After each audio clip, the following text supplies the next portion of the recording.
act in ways that do not threaten anyone, including themselves. Thank you for your attention. Thanks for invitation. Peter, thank you very much. Happy to see you. Thank you for your support. Slava Ukraini!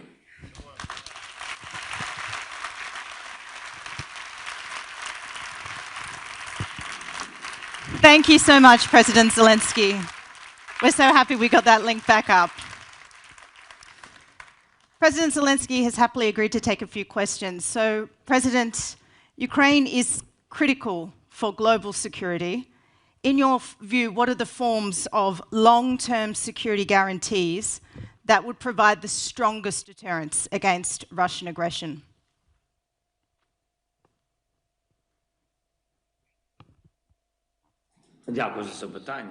Thank you for your question. Do you have the interpretation? May I ask that? Let's check. Yes, we do, President Zelensky. Thank you so much. First and foremost, it seems to me that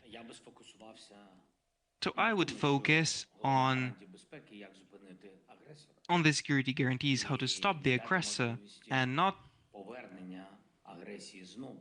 let the aggression come back again. So, when we discuss how to stop Putin's aggression or anybody else in the world, we see that there are a couple of factors in that. The first thing is economy, because to defeat such an army for a long time is impossible. So, we must weaken Russian economy, and for that there must be sanctions, but sanctions without any conversations behind the curtains. And that is very important, to not let anyone bypass the sanctions, to introduce total sanctions. Yes, the price caps for energy, etc., but that is not the end of the story. The main thing is that everybody sticks to it.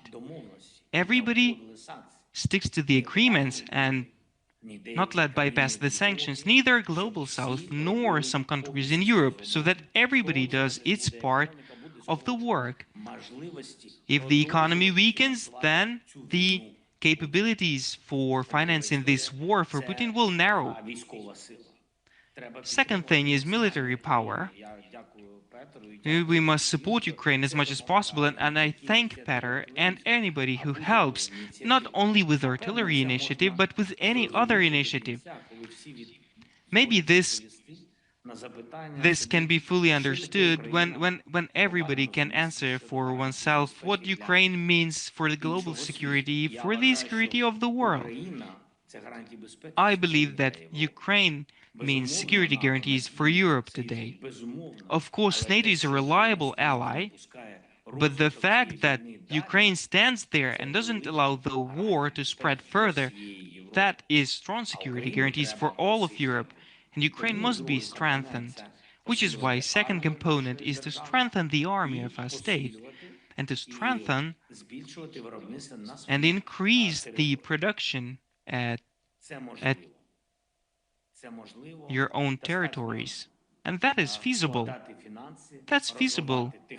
The finance must be put into that, to develop the technologies, and to not turn a blind eye to bureaucratic inconveniences. Everybody must understand that Ukraine is an example here. I admire our army, and everybody does its part of the work, but the hardest work have those who are at the front lines, the infantry, who stands on the very first line of the battlefield.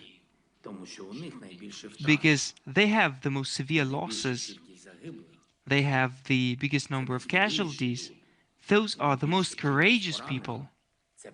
And the biggest number of wounded is at the first line of the front line.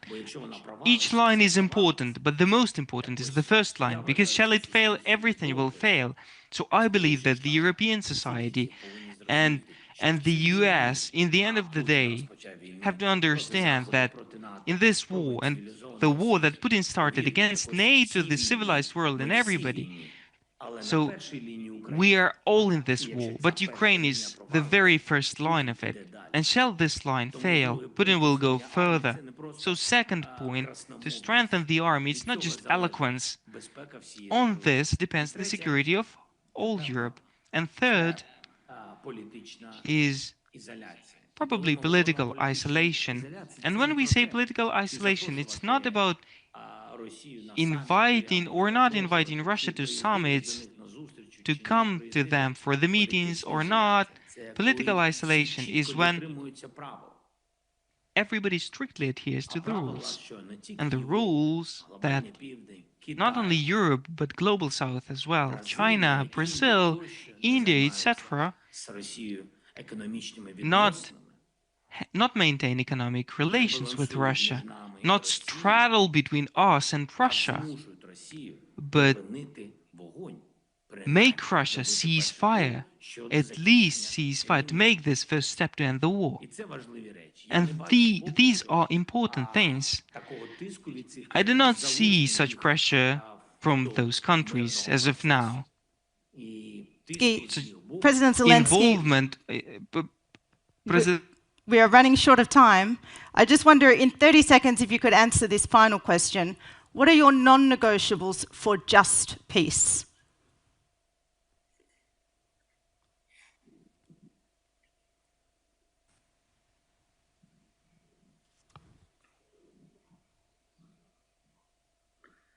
I'm not sure that 30 seconds will be enough to respond.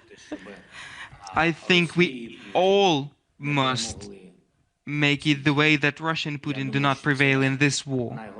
I think that is the best security guarantee for the whole of the world, because he will never stop. Thank you. President Zelensky, thank you so much for joining us at Globsec 2025. All the best. Ladies and gentlemen, if you could please remain in your seats. And we're just going to acknowledge that the President of Czechia, Petr Pavel, has been with us this morning and will be leaving, and we thank Czechia's hospitality again for hosting Globsec.